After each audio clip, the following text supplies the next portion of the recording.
제가 맞들어 있습니다. 복 있는 사람은 악인들의 꾀를 따르지 아니하며 죄인들의 길에 서지 아니하며 오만한 자들의 자리에 앉지 아니하고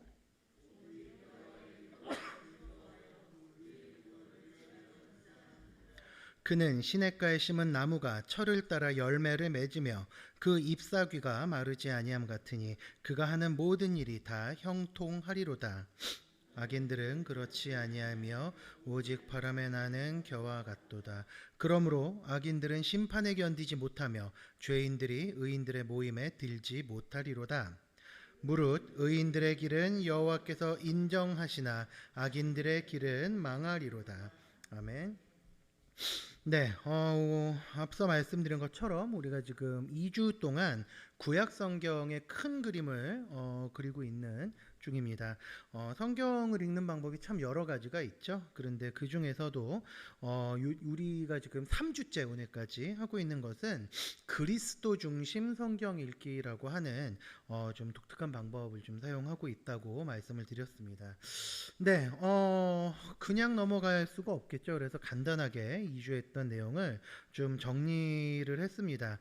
도표를 보시면 제가 정리를 한 거가 이제 지난주까지 했던 내용인데 살짝 허무하실 수도 있겠다 싶습니다.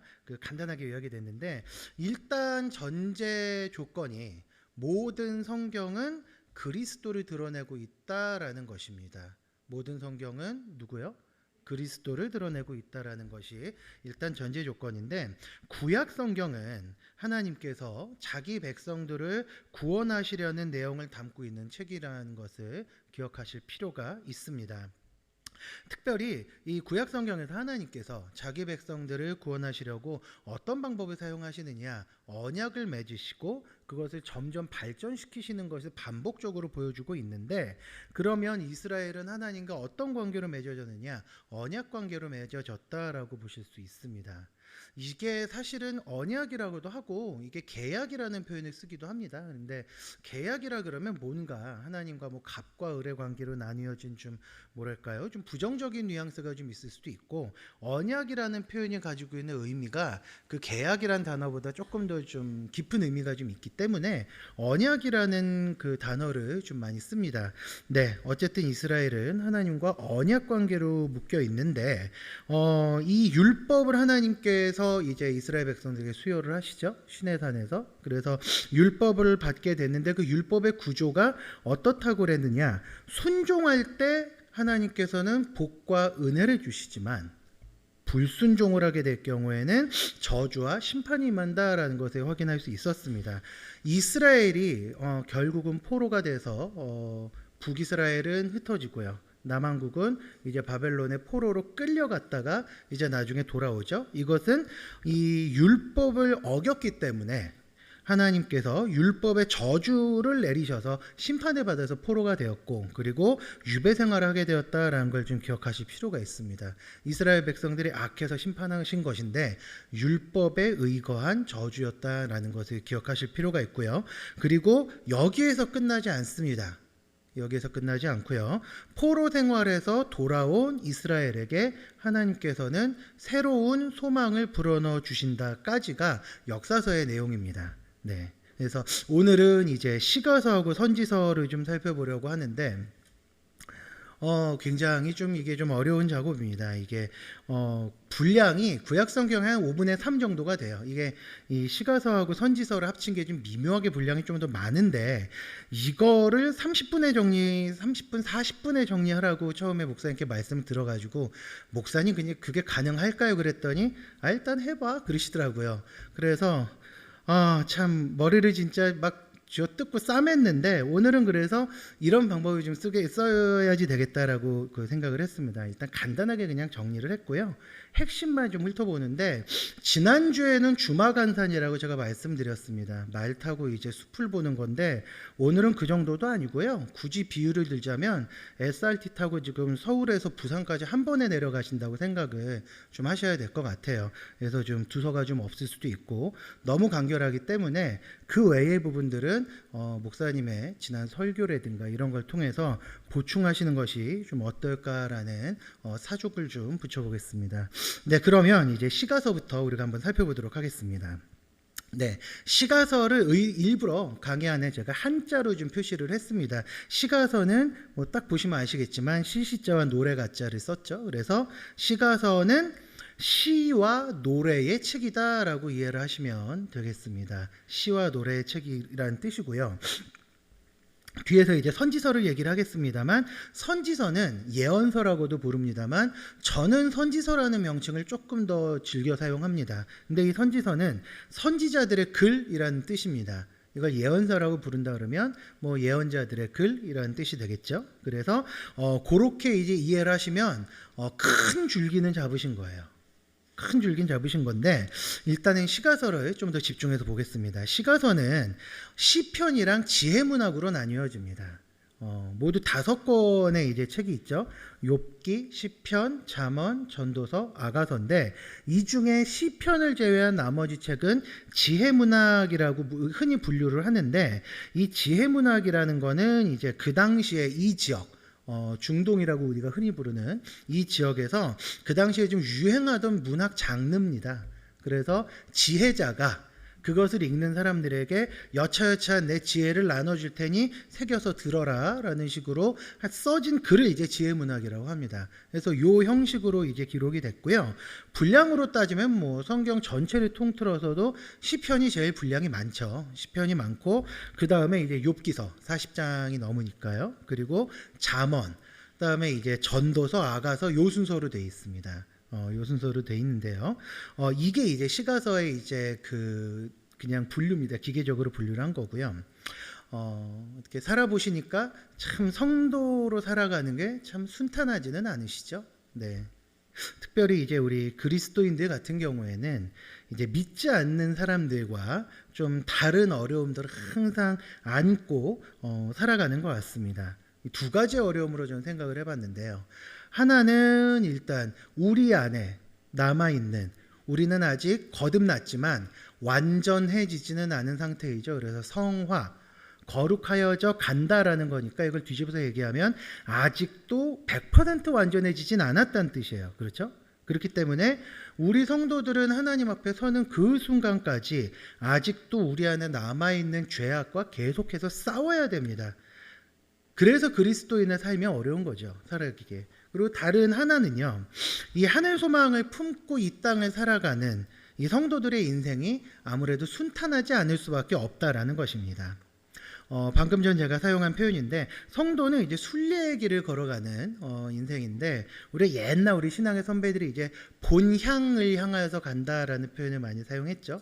본향, 우리의 고향은 하늘에 있는데, 그 길을 이제 순례길을 걸어갈 때 뭐 때로는 찬송을 부르면서 즐겁게 갈 수도 있지만, 때로는 너무 힘들고 괴로워서 눈물을 흘리며 하나님께 부르짖기도 하고, 또 하나님께 그 우리의 억울한 마음들, 막 답답한 마음 하나님께 토해내기도 하죠. 예. 이 성경은 우리가 성도로 살아가는 것이, 뒤에서 좀 더 설명하겠습니다만, 고난과 환난을 면제하는 것은 아니다라는 것을 분명하게 밝힙니다. 만약에 예수를 믿었는데 모든 고난과 환난이 면제가 된다라는 이야기를 한다면, 그 믿음은 성경에서 근거한 믿음은 아닌 거죠. 만약에 그 논리를 따지자면 삼성 같은 경우에는 이제 아주 독실한 기독교 그룹이 되어야지 맞고요. 서울대가 미션스쿨이 돼야지 되는데 그렇지가 않다는 거 우리가 확인을 했습니다. 그렇죠? 그렇기 때문에 성도로 살아가는 거는 이게 그만큼 쉽지 않은 겁니다. 뭐 이 중에 사회생활 하시는 우리 남자 성도님들 혹은 직장생활 하시는 우리 여자 성도님들 다 아시겠지만, 이게 남들이 다 관행이라고 해서 이제 넘어가는 이제 범법 행위들도 많고요. 그리고 비윤리적인 거, 뭐 비도덕적인 것들, 이런 것들은 계속 싸우는 게 그리스도인들 아닙니까? 그리고 아무래도 그런 것들을 참고 넘어가서는 안 되고, 하다못해 이제 신호등에서도 빨간불일 때 건너가면 양심에 찔려하는 게 그리스도인들이지 않습니까? 그렇죠? 그래서 언제나 하나님 앞에서 살아간다라는 믿음을 가지고 이렇게 매 순간 최선을 다하는 게 성도의 삶이기 때문에 그리스도인들이 인생을 살아가면서 하나님 앞에서 참 많이 울부짖고 기도하게 되는 것 같아요. 예. 왜 이런 이야기들이 장황하게 이렇게 길게 얘기를 했느냐? 시가서에 바로 이런 성도들의 울부짖음이나 기도가 아주 고스란히 담겨 있다라는 얘기입니다. 시가서의 저자들을 보시면요, 그들이 처했던 굉장히 다양한 여러 가지 어려움들이 있어요. 그런 어려움들을 좀 정제되지 않은 그런 아주 생생한 언어들로 아주 많이 표현을 하고 있는 것을 볼 수가 있습니다. 예. 시편에서 가장 많은 이제 그 장르가 이제 탄식시입니다. 뒤에서 좀 더 설명을 하겠습니다만, 그래서 이제 그런 부르짖음이 참 많이 담겨 있는데, 그렇다고 해서 꼭 모든 이제 그 시편이 다 부르짖음으로만 되어 있느냐? 그렇지는 않은 것이죠. 시편을 보시면 이제 묵상을 해보시면 시편과 시가서 전체를 보시면 우리의 질고를 대신 짊어지시고, 우리의 질고를 대신 짊어지시고 십자가의 고난을 담당하신 그리스도의 부르짖음이 함께 담겨 있는 책들이 시가서입니다. 그리고 시가서 안에 있는 그 성도들이 그렇게도 부르짖고 그렇게도 원하던 회복이 결국은 신약 시대에서 그리스도를 통하여서 온전히 성취가 되었는데, 그렇기 때문에 성도들은 비록 힘들고 어려운 순례자의 길을 걸어가더라도 하나님께 기쁨의 찬양을 올려드릴 수가 있다는 것이죠. 이게 이제 시가서를 전체적으로 설명한 내용인데, 그렇다면 이제 시가서에 어떤 내용이 담겨 있느냐? 시가서가 5권밖에 없으니까 권별로 간단하게 좀 살펴보도록 하겠습니다. 일단 욥기를 좀 먼저 볼까요? 네, 욥기는 뭐 잘 아시는 대로 그냥 스토리는 간단합니다. 욥이 고난을 당하니까 위로하겠다고 왔던 새 친구, 그리고 뒷부분에 보니 엘리후라고 하는 사람이 뜬금없이 등장을 하는데, 이렇게 이제 새 친구와 엘리후가 막 논쟁을 하는 과정이 드러나 있는 책이 욥기입니다. 보면은 이제 아주 처절하게 울부짖죠. 욥의 아주 고통 속에서 처절하게 울부짖는 모습을 보여주는데, 그 모습을 통해서 우리가 발견할 수 있는 것은 무엇이냐? 이 세상을 통치하시고 섭리하시는 하나님을 발견할 수가 있습니다. 특별히 우리 생각에 가끔 보면 참 어떤 사람들은 참 우리가 볼 때에도 성실하게 잘 살고 말씀대로 살려고 참 애를 쓰는 사람인데 굉장히 애매하게 고난을 당하는 경우들을 발견을 해요. 야, 참 하나님 너무하시지. 어떻게 저 사람한테 저런 일이 있을 수가 있나? 라고 할 수 있는데, 욥이 그런 케이스죠. 굉장히 하나님을 성실하게 섬겼고 하나님께 항상 기쁨으로 나아갔었던 사람이고요. 심지어는 사탄의 참소로 그 모든 이제 사달이 일어났는데, 그 와중에도 기왓장으로 몸을 벅벅 긁으면서도 하나님을 찬양했던 사람이 욥인데, 보면은 왜 이러시나 라는 생각을 우리가 할 때가 있습니다. 그런데 그럼에도 불구하고 억울한 일이 있을 수도 있지만, 그럼에도 불구하고 하나님의 섭리를 믿고 따라가는 것이 얼마나 우리한테 중요한 것인가를 보여주는 책이 욥기입니다. 네.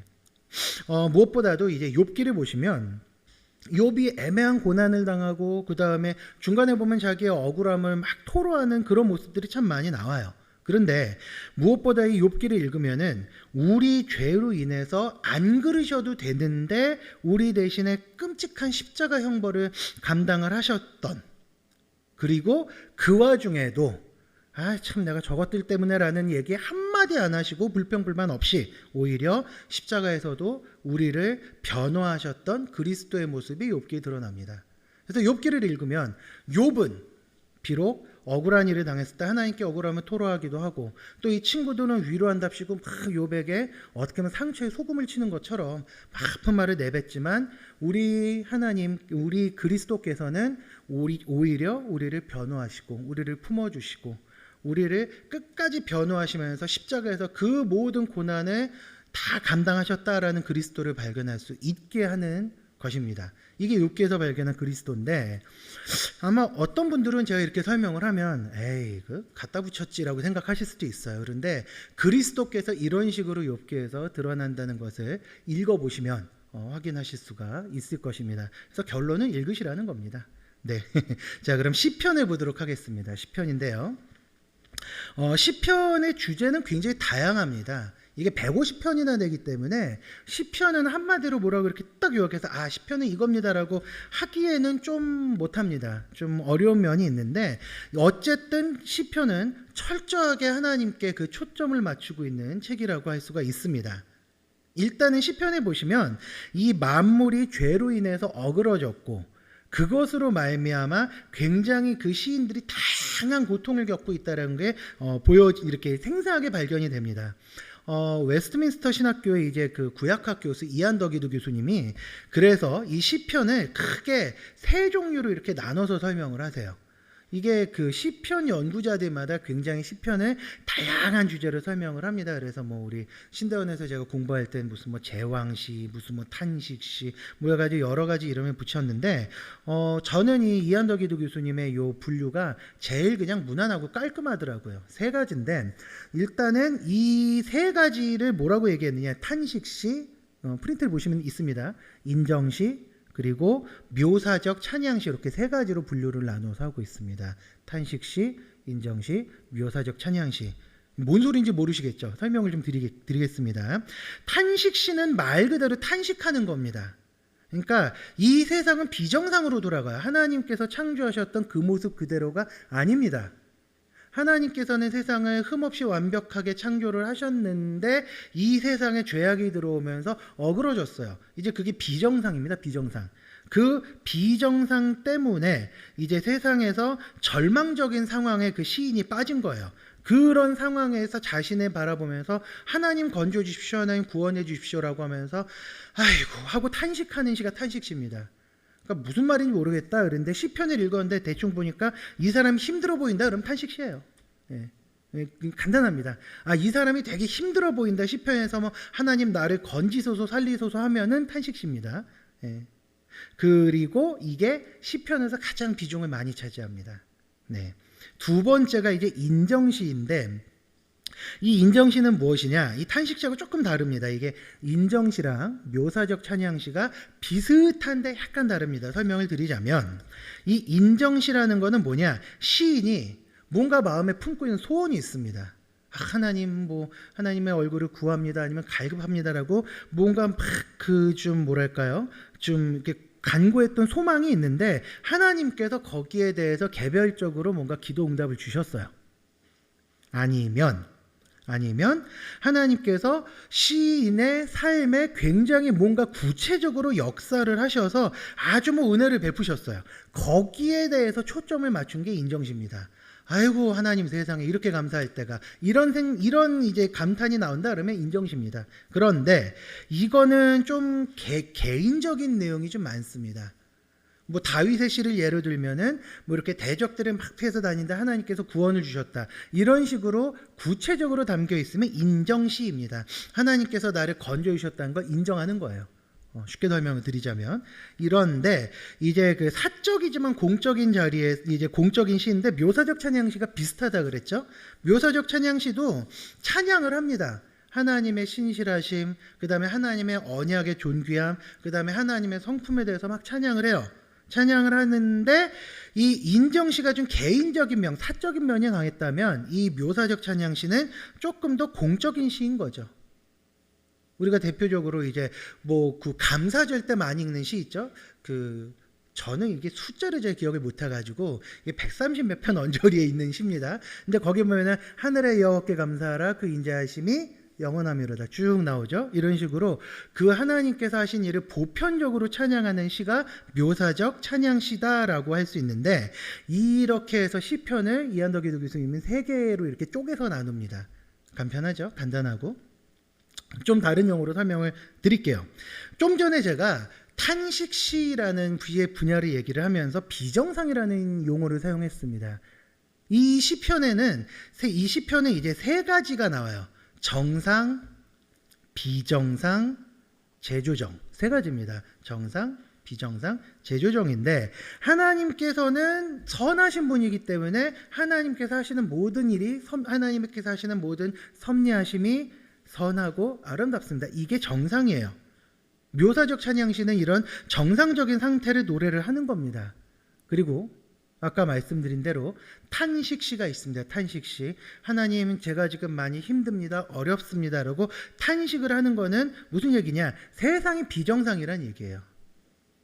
그 비정상에 빠져 있다는 것을 하나님께서 돌려달라고 부르짖는 게 탄식시라면 그 하나님께서 이 비정상적인 세상 속에서 혼돈에 빠진 세상 혹은 자기 자신 아니면 자기 속한 공동체를 하나님께서 재조정해 주셨어요. 회복으로 가수로.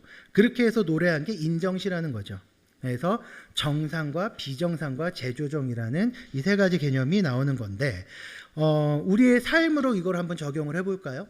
지금의 이제 성도들의 삶을 노래한 게 시가서니까요. 삶에서 어려운 일이 많으시죠? 삶의 어려움은 죄로 인한 비정상의 상태입니다. 우리가 몸이 안 좋고 그 다음에 우리가 처한 상황이나 여건이 굉장히 힘든 것, 그것이 모든 것이 근원을 올라가고 따져 올라가면 죄 때문에 이 모든 게 시작이 된 거예요. 죄로 인한 비정상의 상태인 거죠. 그게 우리 삶의 어려움입니다. 그리고 그리스도께서 오셔서 하신 것은 무엇이냐? 비정상, 즉 죄로 인해서 빠진 여러 가지 혼란을 재조정하신 거예요. 어디로? 정상으로 회복하신 겁니다. 언젠가 우리가 직접 볼 수도 있지만 아니면 우리가 하나님 앞에 설 때 하나님께서 이 세상의 모든 비정상을 재조정하시는 그 날을 보게 될 건데, 그래서 시편은 그냥 단순히 탄식만 하는 것도 아니고 하나님 감사합니다만 하는 것도 아니고 하나님 찬양합니다로 노래하는 것이 아니라 이러한 언젠가 하나님께서 세상의 모든 비정상을 정상으로 재조정하실 것이다 라는 걸 노래하는 회복의 비전을 담고 있는 게 시편입니다. 그래서 이 시편은 그 우리에게 정상으로 회복할 날을 주신 하나님을 찬양하는 성도들의 노래라고 할 수 있습니다. 그래서 이제 그 장로교회들 중에서 우리 한국에는 그런 교회들이 많이 없는데 우리 원래 장로교회에서는 이제 예배 때 찬송가를 따로 부르지 않고요, 시편에다가 이제 시편을 가사로 삼아서 거기에다 곡조를 붙인 시편 찬송을 많이 부릅니다. 왜? 그 시편에 있는 게 우리 성도들이 부를 노래고 시편을 통해서 우리가 하나님을 노래할 수 있는 노래 가사를 주셨다라는 게 원래 장로교회 이 신학이거든요. 그래서 그 스코틀랜드나 뭐 아니면 뭐 네덜란드 이런 데에서는 이 시편 찬송을 많이 부른다 그래요. 우리 찬송가에도 시편 찬송이 몇 곡이 들어가 있습니다. 네, 어쨌든 이런 성도의 노래가 바로 시편이다라고 이해를 하시면 될 것 같습니다. 시편이 분량이 제일 많기 때문에 설명이 좀 길었고요. 잠언, 전도서, 아가서는 보면은 한 번에 묶여 있는 것을 좀 보실 수가 있을 거예요. 이제 이 세 가지를 같이 좀 설명을 드리겠습니다. 잠언이 참 익숙한 책이죠. 예, 그래서 예전부터 이제 가정교육 강조하시는 분들은 이제 아이들한테, 자녀들한테 너 잠언 하루에 한 장씩 읽어라 그러면은 31장까지 있으니까 하루에 한 장씩 읽으면 한 달 동안 잠언 한 장을 한 권에 다 묵상할 수 있을 거라고 하시는데, 사실은 그게 그렇게 좋은 방법이라고는 할 수가 없어요. 왜냐하면 의외로 잠언이 좀 어려워요. 예, 잠언이 어렵기도 하고요.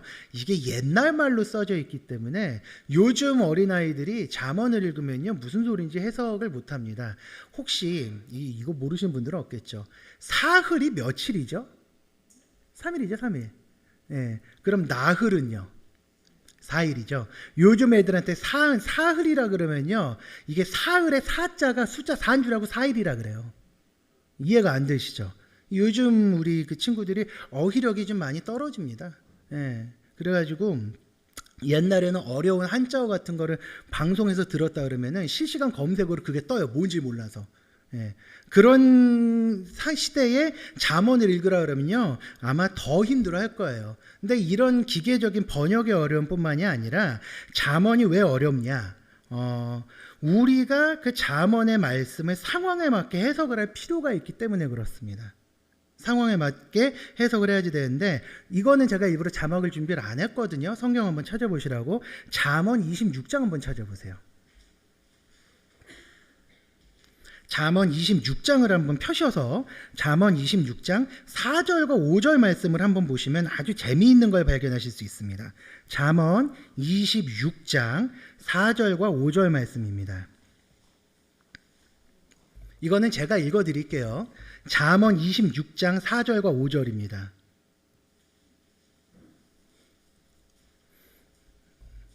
제가 한번 읽어드릴게요. 4절은 이렇게 되어 있습니다. 미련한 자의 어리석은 것을 따라 대답하지 말라. 두렵건대 너도 그와 같을까 하노라. 이렇게 되어 있습니다. 지금 미련한 자는 어떻게 하라 그랬죠? 어리석은 것 대답하지 말래요. 근데 5절 한번 보세요. 미련한 자에게는 그의 어리석음을 따라 대답하라. 두렵건대 그가 스스로 지혜롭게 여기거늘 어떻게 하라는 겁니까? 아니 4절에서는 어리석은 거를 대답하지 말라 그러고 5절에서는 어리석음을 따라 대답을 하라고요? 어떻게 해야 돼요?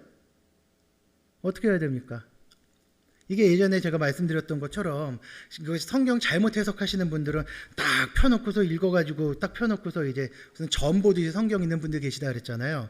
그렇게 해놓으면은 미련한 어디서 어따 모르겠다 주님 이러고 덮을 수도 있어요. 근데 이런 경우에는 문맥과 상황에 따라서 달리 해석을 하셔야 되는 거거든요. 미련한 자의 어리석음을 따라 대답하지 말라. 못 알아들을까봐 대답하라.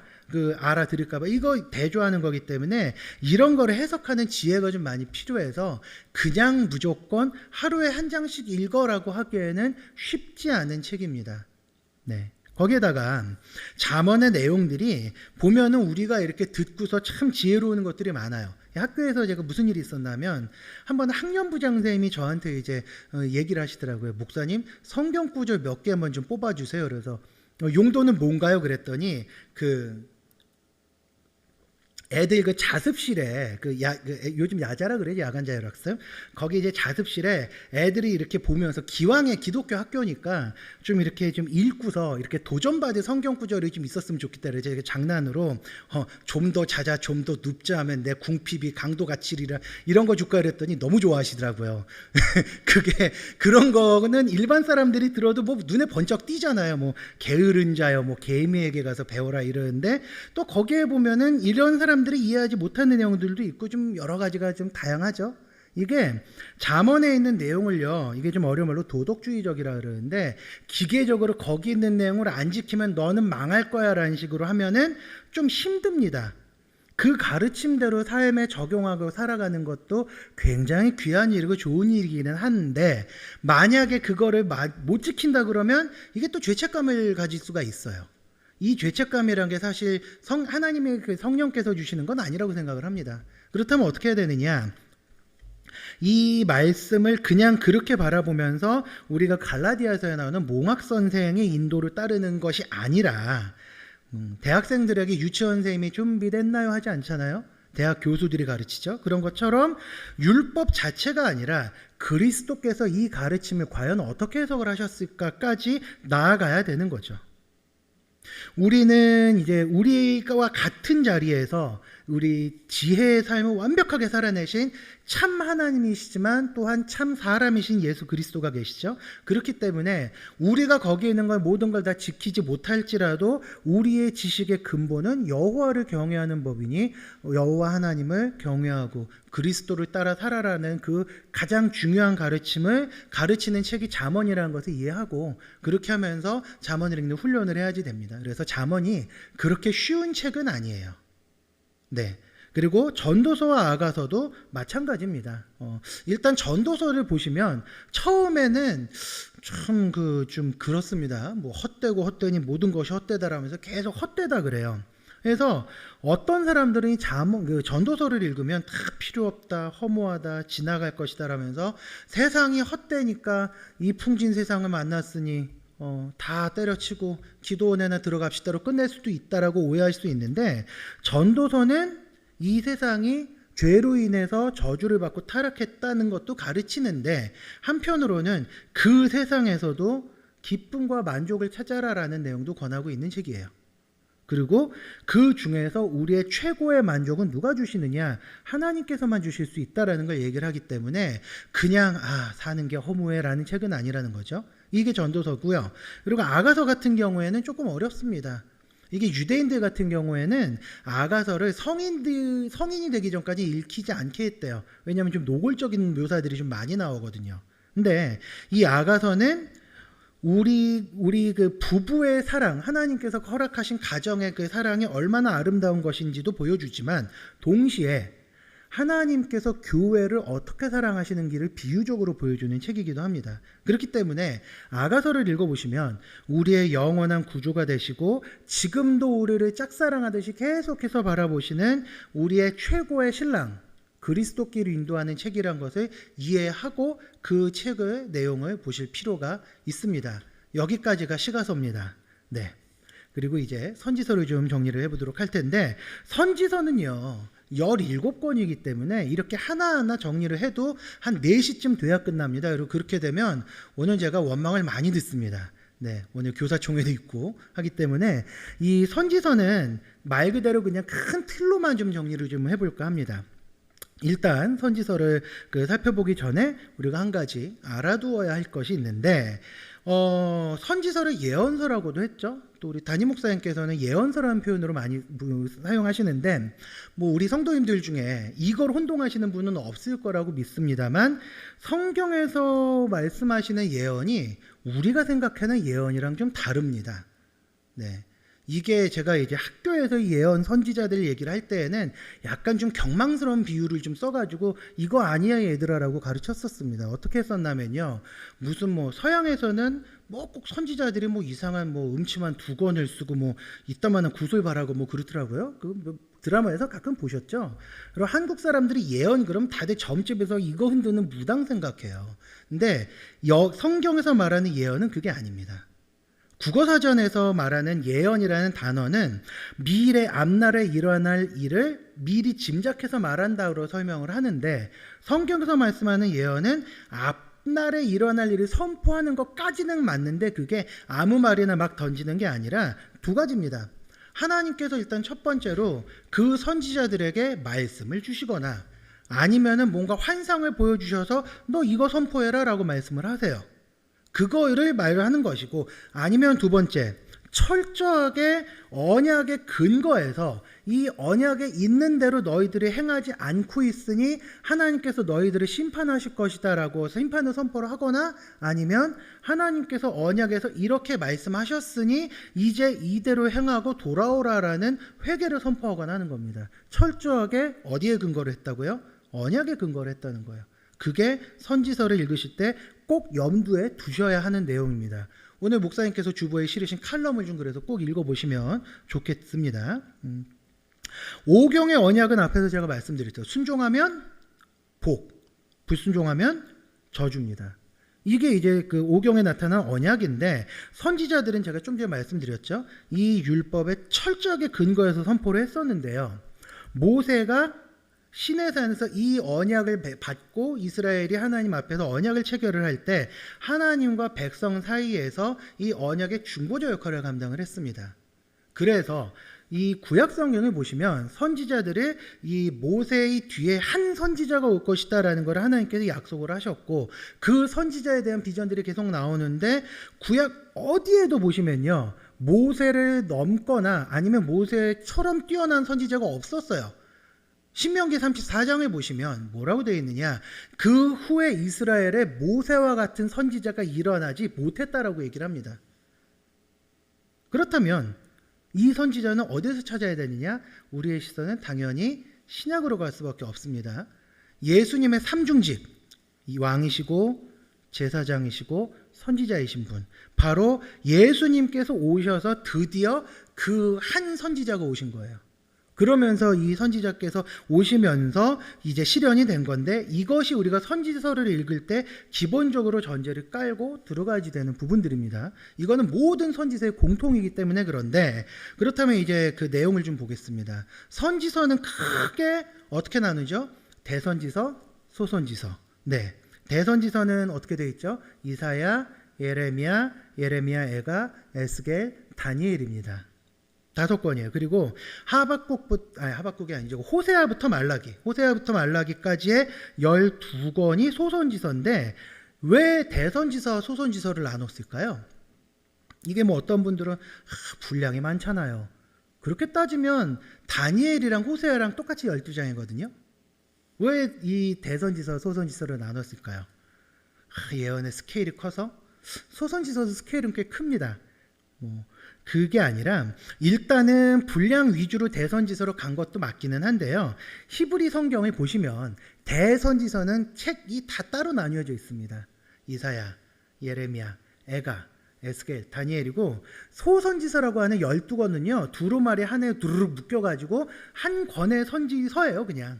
그래서 소선지서라고 합니다. 우리가 그 12토막을 다시 막 쳐가지고 이건 하박국이 썼으니까 따로 빼자, 이건 오바댜가 썼으니까 따로 빼자라는 식으로 따로 분류를 한 거고요. 히브리 성경에서는 이게 우르르 묶여가지고 12권이 한 권이에요. 그래서 그냥 그렇다라는 것만 알아두시면 될 것 같습니다. 그리고 아까도 말씀드렸다시피 이거를 시가서처럼 압축해서 설명을 못합니다. 그래서 간단하게만 큰 특징들만 좀 설명을 드리려고 하는데요. 일단 첫 번째로 선지서는 기본적으로 이스라엘이 하나님과 맺은 언약을 지키지 않았다는 것을 아주 강하게 비판을 하고 있습니다. 지난주에 제가 말씀드렸다시피 이스라엘은 세상을 섬기는 제사장 나라로 부름받은 민족입니다. 하지만 이 이스라엘 백성들은 어땠죠? 그 사명을 어기고 다른 나라와 똑같은 사고방식과 똑같은 가치관을 추구를 하려고 했어요. 제사장의 길을 포기한 거죠. 제사장 나라의 길을. 거기다가 그걸로 끝나도 참 심각한 문제인데 더 나가서 하나님을 섬기지 않고 우상을 섬깁니다. 그러면서 나중에 이제 그 분열왕국 시대를 가면 이들은 언약 백성이란 정체성 자체가 완전히 없어져요. 선지자들이 이 점에 아주 강력하게 비판을 했습니다. 그리고 앞서 말씀드렸다시피 이들은 철저하게 율법에 근거해서 그들에게 저주를 선언하고 심판을 선언하는 겁니다. 이게 선지서의 특징이고요. 그런데 무조건 선지자들이 이스라엘에게 심판만 선포한 것은 아닙니다. 우리가 아이를 키울 때도 마찬가지죠. 채찍과 당근이라는 표현을 많이 씁니다만 이스라엘에게 하나님께서는 새로운 은혜를 베풀어 주실 것이다 라는 것을 선언을 합니다. 대표적으로 이사야 40장을 보시면 처음에 39장까지는 막 심판에 대한 얘기가 나오고 히스기야에 대해서 막 심판을 하시고 거기에 대해서 그런 어두운 내용이 나오다가 그 이사야 40장이 딱 되면 처음에 어떻게 시작합니까? 너희는 위로하라, 내 백성을 위로하라 이렇게 시작을 해요. 고난의 때가 끝났다. 그 메시지가 아주 대표적인데 이 하나님께서 어떻게 이들에게 새로운 은혜를 베푸실 것이냐? 바로 언약의 갱신입니다. 어떻게 언약의 갱신을 하시느냐?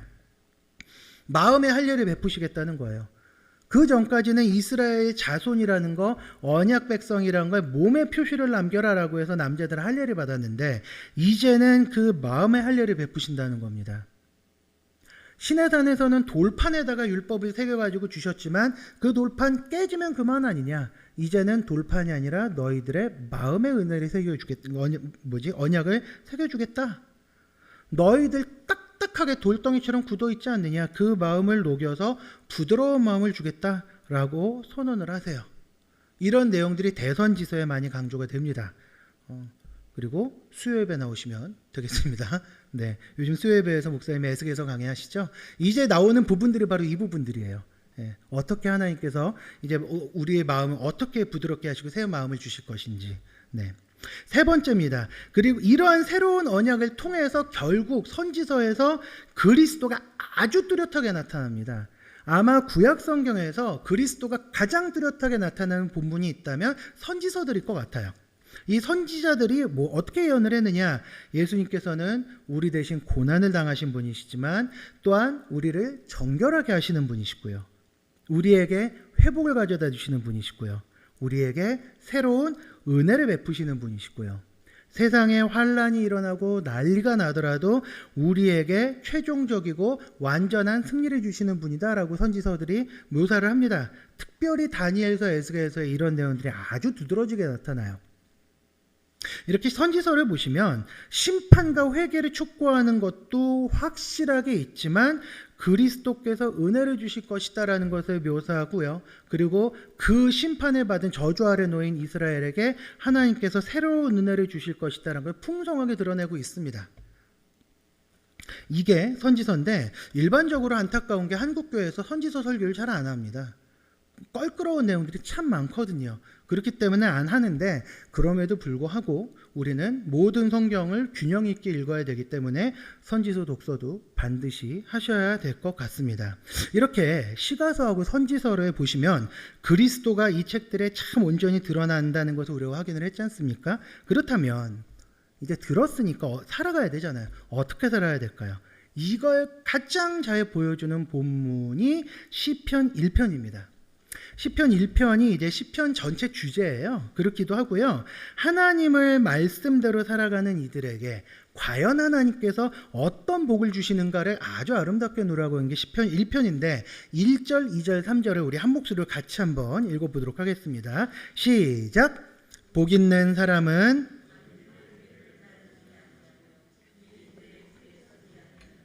오만한 자들의 자리에 앉지 아니하고 오직 여호와의 율법을 즐거워하여 그의 율법을 주야로 묵상하는도다. 그는 시냇가에 심은 나무가 철을 따라 열매를 맺으며 그 잎사귀가 마르지 아니함 같으니 그가 하는 모든 일이 다 형통하리로다. 까지. 네. 앞에도 말씀드렸다시피 성경에서 말씀하는 복은요, 복과 형통은요 물질적인 것이 아닙니다. 시편 1편에 보면 이제 복 있는 사람은 어떻게 얘기합니까? 하나님의 말씀을 즐거워하고 율법을 주야로 묵상하는 사람이라고 얘기를 해요. 그 사람의 삶은 어떠냐? 악인들과 죄인들, 오만한 자들과 자리를 함께하지 않습니다. 그러니까 성경에서 말하는 형통이란 무엇이냐? 하나님과 동행하고 그분과 교제가 끊어지지 않는 것이에요. 물론 물질의 형통 있을 수도 있습니다. 혹시라도 이 중에 복권 당첨되시면 감사하고 그냥 받으셔도 돼요. 11조 하시고 그런 형통 주실 수도 있어요. 그리고 우리 많이 간증으로 듣지 않습니까? 사업이 잘 될 수 있습니다. 얼마나 감사해요. 그리고 하나님께서 성실하게 살았던 삶을 통해서 재산을 증식하게 해주셨다. 이것도 복이죠. 그리고 건강에 안 좋았는데 회복이 됐어. 얼마나 감사합니까? 이것도 복이 맞기는 한데 그거는 부차적이라는 얘기예요. 그게 핵심이 아니란 얘기입니다. 그건 부차적인 것이고 성경에서 말하는 형통은 무엇이냐? 하나님과 동행하는 것. 어떤 일이 있더라도 그분의 말씀을 묵상하면서 그분과의 교제가 끊어지지 않는 것. 이게 성경에서 말씀하는 형통이에요. 그래서 어떤 상황에서도 기뻐하는 겁니다. 풍파가 오더라도, 주변에서 흔들어대더라도, 상황이나 환경이나 여건이 우리를 막 쥐어짜더라도 흔들리지 않고 하나님을 굳건하게 붙드는 것. 이게 형통이에요. 성경에서 말하는. 그리스도인들은 이걸 추구해야 한다는 겁니다. 구약 이스라엘 백성들에게 하나님께서 요구하셨던 게 바로 이것이었는데 바알과 아세라를 섬기는 이방 민족들이 부러웠고 아주 멋들어진 갑주를 걸친 왕이 앞장에 탁 나가서 지휘봉 들고 멋있게 야 돌격해라 이런 것들을 탁 너무 좋아하고 그 당시 최첨단 무기 철로 만든 무기들 철로 만든 그 전차 철병거 이런 거를 들고서 앞에 나가서 참 애들 말로 뽀대나는 그런 이제 전투를 하고 싶어 했던 게 이스라엘이라서 하나님과 맺은 언약을 저버린 겁니다. 근데 우리는 이스라엘과 다르죠. 우리가 다르다는 게 아니죠. 우리 죄악을 십자가로 말끔하게 도말하신 예수님을 섬기며 산다는 거죠. 그리고 성령께서 우리 모든 신자들의 마음속에 내주하셔서 선지자들이 약속했던 그 일, 부드러운 마음판에 새긴 언약, 그거를 우리가 소유하고 있는 사람들이 됐다는 거예요. 그렇다면 이제는 그리스도인들은 하나님과 동행하는 삶을 추구해야 한다는 거죠. 그리고 이제는 그게 가능한 사람들이기 때문이에요. 이 땅의 것은 완전하지 않습니다. 이 땅에 어그러진 것은 아까 시편에서 했던 말 기억나세요? 비정상. 이 땅의 비정상은 언젠가 그리스도께서 오셔서 정상으로 재조정하시고 이 땅에 새롭게 하실 거예요. 그렇다면 우리는 지금 당장 우리 눈에 좋아 보이는 것, 불완전한 것들, 그러니까 잠깐의 쾌락 이런 것보다는 완전한 것, 영원한 것을 추구하면서 살아가야 한다는 것입니다. 이게 바로 구약 성경 전체가 우리에게 주는 가르침입니다. 그러니까 이제는 시가서를 읽으실 때 우리의 부르짖음처럼 십자가에서 우리를 위해 부르짖으셨던 그리스도를 발견하셔야 돼요. 어려움을 자진해서 겪으시고 우리에게 참 평안과 자유를 주신 주님을 발견하셔야 됩니다. 그리고 선지자들이 예언했던 그 예언이 그리스도를 통하여서 우리에게 어떻게 성취되었는가를 보셔야 됩니다.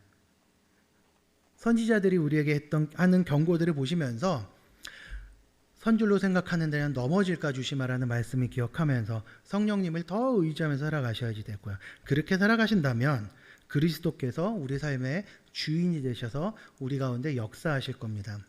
아까 이제 그 중고등부 아이들한테 그렇게 설교를 마무리했습니다. 뭐 지금까지 그렇게 못 살았는데 나는 참 좀 이렇게 못 살았으니까 나 예수 믿는 사람이 아닌가 비네. 괜찮습니다. 예배 끝나고서 그렇게 사세요. 어저께까지는 내가 그리스도인답지 못하게 살았다. 뭐 그럴 수 있습니다. 지금 예배 끝나고부터 사시면 돼요. 괜히 오늘 말고 이제 1월 1일 오늘부터 하세요. 1월 1일부터 한다 그러면요 대부분 1월 1일 까먹기 때문에 구정되면 해야지. 그러다 구정날 되면요 놀다가 또 지나가요. 그러니까 괜히 무슨 1월 1일 날짜 맞춰가지고 뭐 생일 기념으로 그리스도인답게 살아야지 하지 마시고 오늘 예배당 딱 문 열고 나가면서 또 하시면 됩니다. 어제보다 오늘 1cm만 하나님 앞에 더 가까이 나가시면요 1년 뒤면은 몇 cm가 되냐 이게 3m 65cm가 됩니다. 아까도 이게 헷갈렸는데 하루에 1cm만 하나님 앞으로 나가려고 노력을 하시고 하루에 딱 성경 한 군데에서만 예수님을 발견하시면요 1년만 열심히 하시면요 한 60에 이제 그 넘어간다고 생각하시면 300개 정도 발견하시는 거예요. 그리고 3m 나가시는 거고요. 그렇게 살기로 각오를 하시고 이제 오늘 집에 저녁 때부터 성경을 좀 읽으시면서 여기에 도대체 예수님이 어디 나오셨나 아주 눈을 부릅뜨고 찾아보신 우리 성도님들이 다 되셨으면 좋겠습니다. 같이 한번 기도하겠습니다. 같이 기도하겠습니다. 제가 일단 기도하겠습니다. 하나님, 구약 성경을 통하여서 우리에게 그리스도의 은혜를 미리 예고하시고 또 그 예언을 신약에서 성취하신 하나님을 찬양합니다.